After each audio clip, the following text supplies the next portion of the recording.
अस्सलाम वालेकुम नाज़रीन, एसटीवी न्यूज़ तालतरीन बुलेटिन में वली मोहम्मद चाड़ो हाज़िर यहाँ शामिल करी था मीरपुर साकरो खां इकबाल कलोई जी ताज़ा तरीन रिपोर्ट। मीरपुर साकरो लगे गोठ मोहम्मद बख्श कलोई जो 33 साल नौजवान नूर मोहम्मद कलोई गुज़र रात गोठ लगे पंहिंजे ज़मीन ते देरे ते सुतल हो। नूर मोहम्मद कलोई खे रात जो 3 बजे खट ते निराड़ में बंदूक जा फायर करे क़तल कयो वियो। नूर मोहम्मद वारसन वाक़े वारे हंधि पहुची पुलिस खे इतलाह कयो। साकरो पुलिस फौरी पहुची ज़रूरी कार्रवाई लाइ लाश साकरे अस्पताल खणाए आई आहे।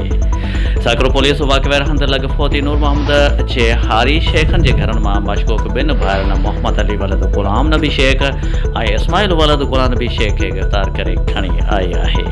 गिरफ़्तार 2 भाइरनि मां हिकु भाउ जा कपिड़ा रत मां भरियल हुआ। वधीक साकरो पुलिस तफ़्तीश करे रही आहे।